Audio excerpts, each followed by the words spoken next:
Welcome to Storytime with Jolly Kids. My name is Mr. Jamie and today's story is The Boy Who Loved Everyone by Jane Porter. It was story time. Everyone wriggled till they were ready to listen. Dimitri was new at nursery. He leaned his head on Liam. "I love you, Liam," he said. Liam didn't know what to say, so he said nothing. The teacher began the story. It was about a dragon, a volcano, and a magic teapot. At morning play, Dimitri found Sophie, Stella, and Sue. "I love you," he told them, but they giggled and ran away.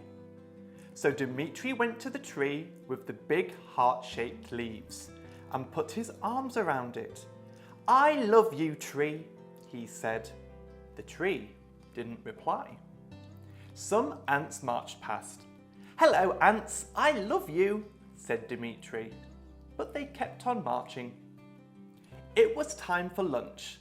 The food was good. Bertha served a whole pile of pudding.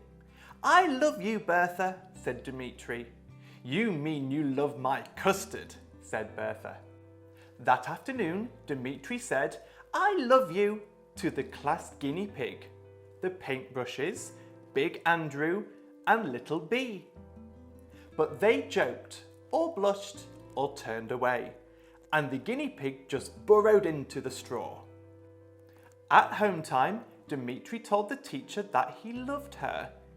"Dear Dimitri," she said, "I know you do. I'll see you tomorrow." Dimitri walked with his mum past the bakery, through the park, and over the canal. On a bench sat an old man who looked tired. "I love you, old man," said Dimitri.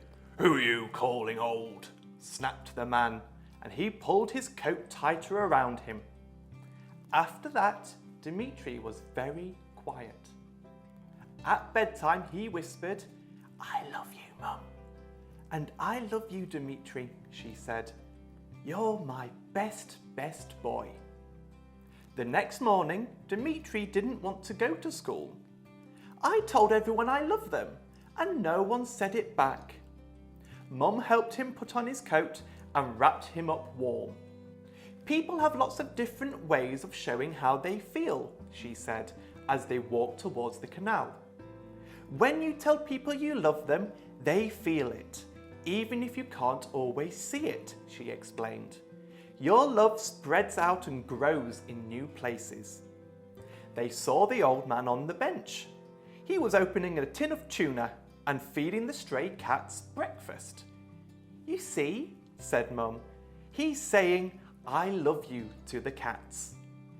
In the park they saw Bertha on her way to school, and she gave a big wave when she saw Dimitri. "Look," said Mum, "she's saying it with her smile."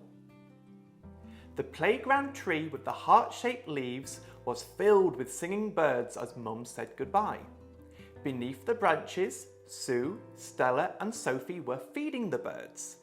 Dimitri looked at the tiny birds, hopping with enjoyment, and wished he could join the girls. He stood on his own, feeling uncertain, but then Stella saw him. "Come and help us, Dimitri," said the girls, and they gave him a packet of birdseed. One bird jumped onto his hand and tickled his palm with its lightness. Then Liam came over and gave Dimitri a hug. "Hello, my friend. Will you sit with me at story time?" he said. A warm feeling started to grow inside Dimitri. When they got to story time, everyone wanted to sit with Dimitri. They made quite a pile. The pile made the teacher laugh. "You funny children," she said. "I do love you all." This time the story was about a frog, a mountain, and a rabbit who loved everyone. Even the guinea pig enjoyed it.